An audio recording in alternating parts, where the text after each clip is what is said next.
everybody. Welcome to the Fielder Report. I am beyond ecstatic to introduce a dear friend and an incredible woman, Gina Grant. She is the founder and CEO of Women That Soar, and her mission is to empower, educate, and enlighten women across the globe. Gina, thank you so much for being here with me today. Thank you, Kathy, for having me. I am so excited about our conversation today. Me too. I love talking with you. I know, same here. And I think I find your energy and your positive perspective and just this desire to empower women around you across the globe to be one of the most trending and important movements today. Tell me a little bit about why you founded Women That Soar and what the mission that you have in your heart for it. The real reason behind Women That Soar is after watching Oprah's Legends Ball. I was watching Oprah's Legends Ball, I think it was 2005 or maybe 2006. I can't even remember. I'm getting old. But after watching it, I was so inspired by all the women she was honoring and how they were coming together and they were telling their stories. And it was really about sisterhood and women uplifting women. And so I was watching it. I called one of my girlfriends and I said, oh my gosh, we can do this. And she was like, do what? I said, we can host an event here in Dallas and honor, women around throughout Texas. It initially was just supposed to be women throughout Texas. Right. I said, we'll just honor women throughout the state of Texas. And she was like, yeah. Okay, great. And I was like, no, tomorrow, let's work on it. And she just said, yeah, okay. And she hung up and she thought I was playing. She did not take me seriously. Next day, I called her and I was like, are you ready? And she was like, for what? I said, we're going to plan this gala and we're going to honor. Yeah, I told her I was going to do it. So that's how it came about. And then it just snowballed into honoring women nationally and then bringing women together from all over the world. And tell me why, you're a wife, you're a mom, you're an entrepreneur. I am also. How do you juggle and manage all these balls, especially now? Because I think our workload has grown exponentially since COVID hit, right? So how do you keep it all in perspective and how do you stay sane? I don't know if I am sane. My kids don't think I'm sane. My husband definitely doesn't think I'm sane. But, what I do is I take it all one moment at a time. I used to say one day at a time, but literally for me, it's hour to hour. They change so some days are good, some days aren't. Absolutely. Okay. I want to ask you, because you called your friend and you had this idea. All of a sudden you said, I'm going to do this. And she thought, well, that's crazy. And so most of the time when someone's developing a great concept, they have an idea, but it's those of us that actually see that idea through and make it happen. What's your biggest suggestion to people who do have a great concept of this incredible idea on how to move it forward and to really see it come to fruition? Shut out the naysayers, because you're going to have so many people that say, oh, that's crazy. Oh, you can't do that. Right. Oh no, quiet the noise.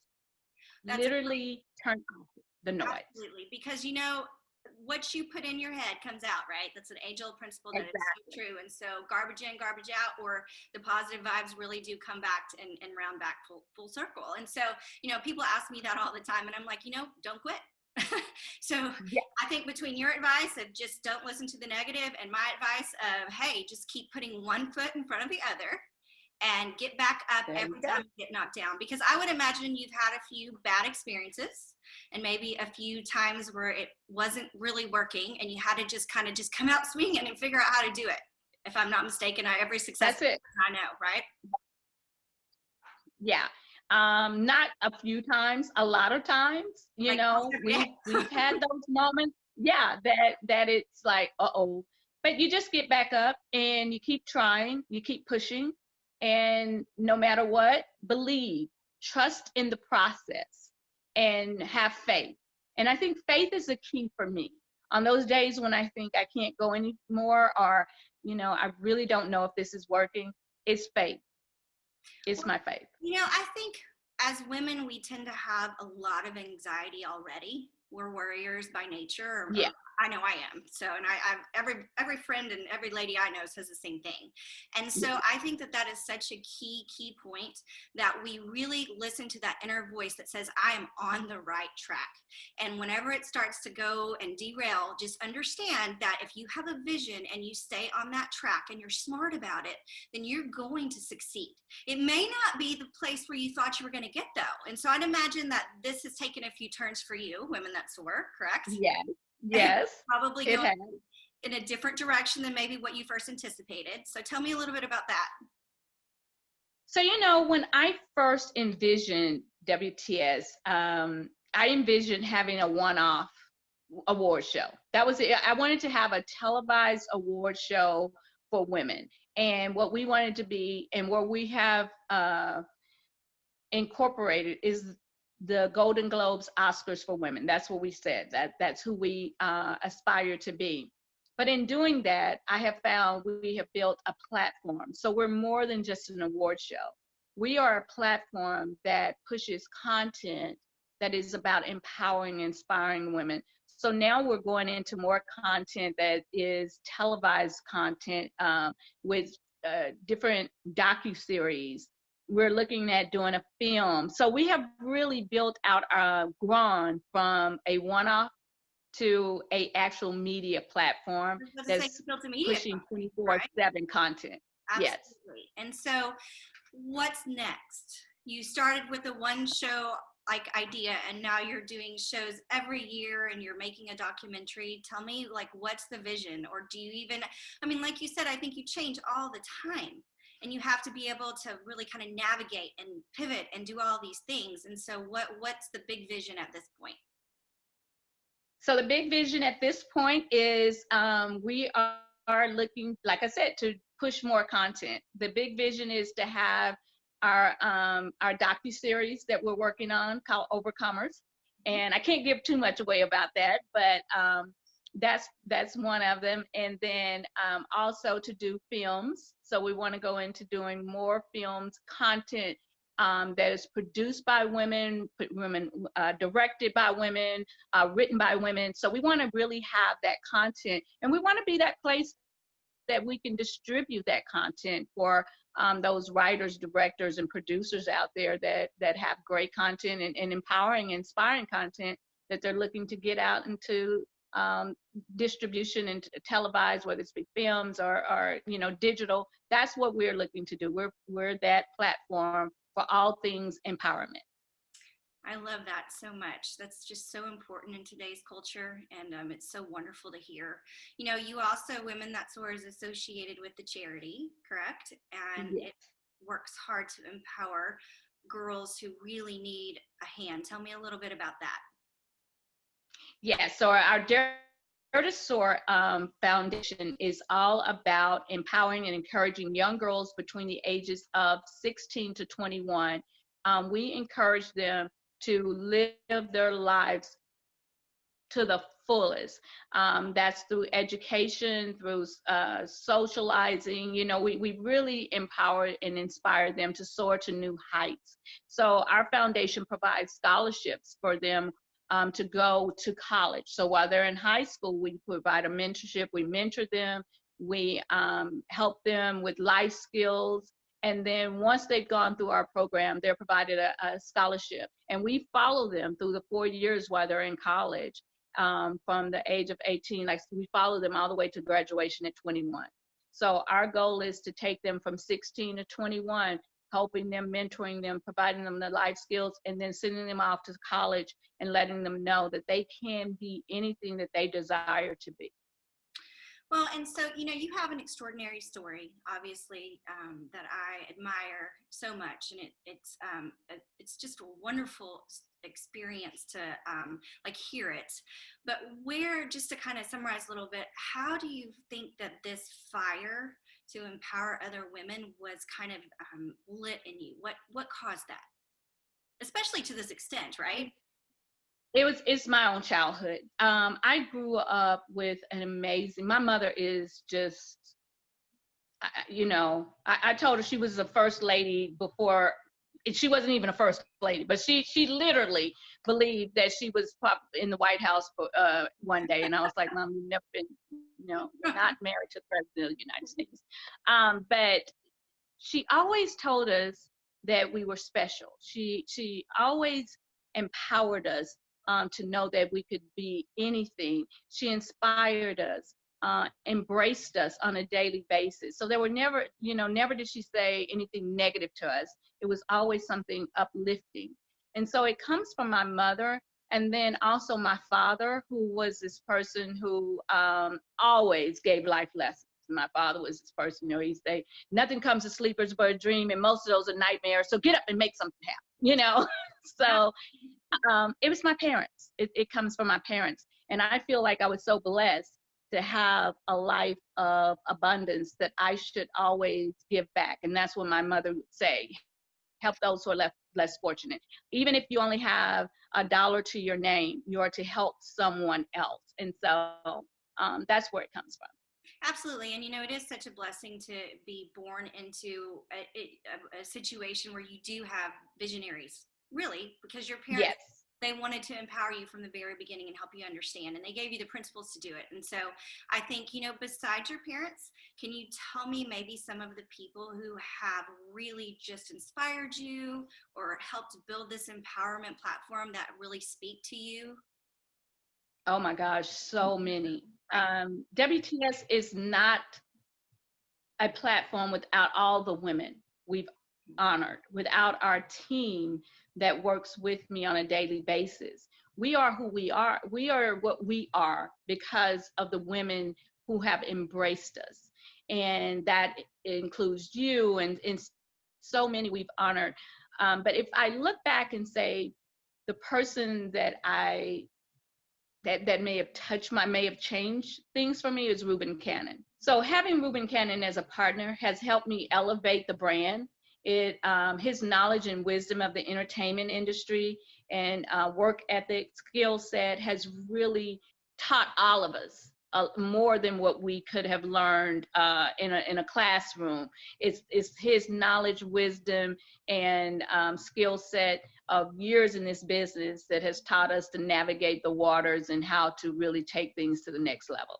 Well, and speaking of that, so, as an entrepreneur myself, and obviously you are, surrounding yourself with the right team is so important. And you have to surround yourself with people who you're really engaged with and you really connect with. And so speaking to all these other ladies out there who are running their own businesses or doing their own thing, how do you find that team? Like, what are your criteria that you look for? Is it just a feeling that you get? For me, a lot of times it's just a feeling that I get, right? And then you kind of work through it.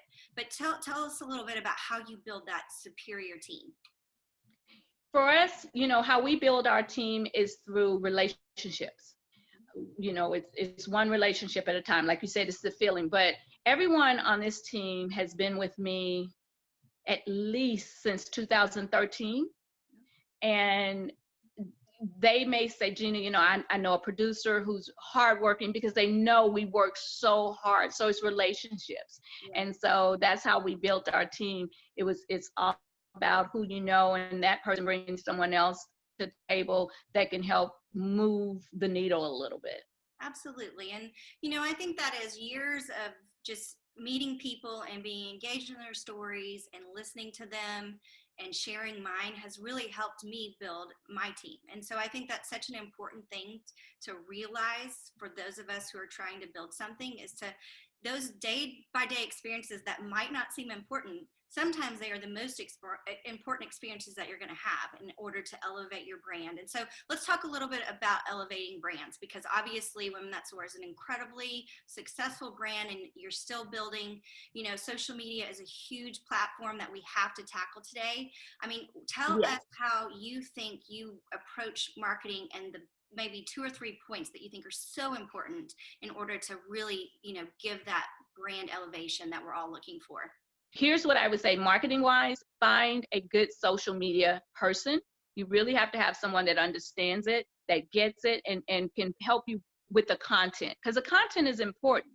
And it's the type of content that you put out that's gonna help build your brand. Absolutely. And that's a perfect example. You just said find someone that can do it. You build a team around you. You Right. find people who don't have the strengths or that have the strengths that you don't possess, right? And you build There that you go. team with like-minded people. And so, and I think it is so important to know what your brand stands for and the mission and what you're Right. wanting to present, right? So you've been married for, remind me, how many years? I have been married 20 years to my husband. We have been together literally 30 years. What, So really?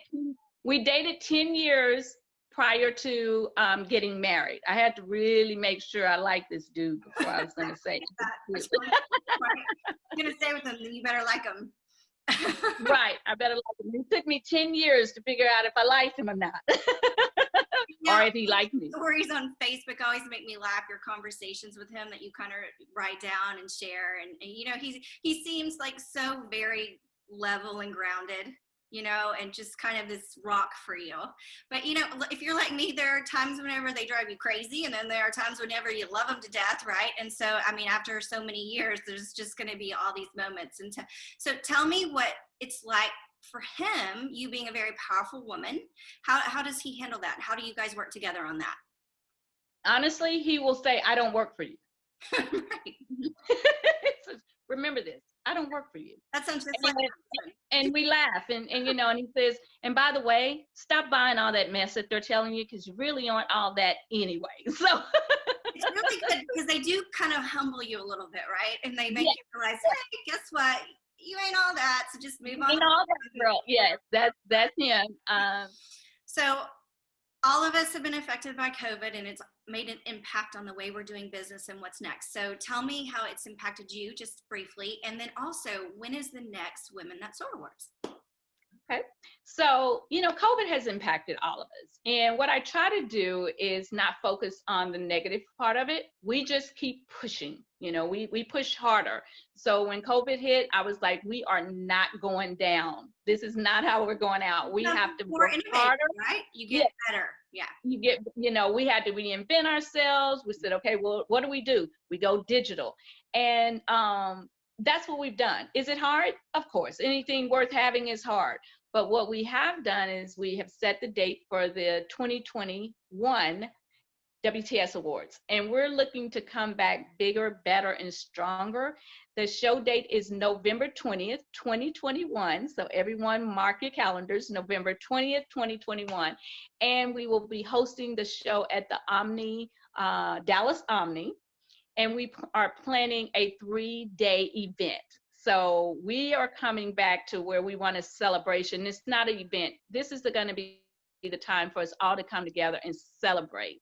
And so we'll have Thursday, Friday, and Saturday, a year of celebrating ourselves, one another, love, hope, and unity.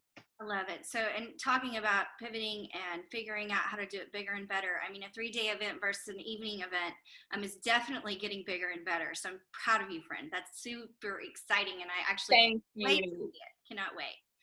Gina, thank you so much for being here with me today and for sharing all of your amazing stories and just your inspiration on the Fielder Report.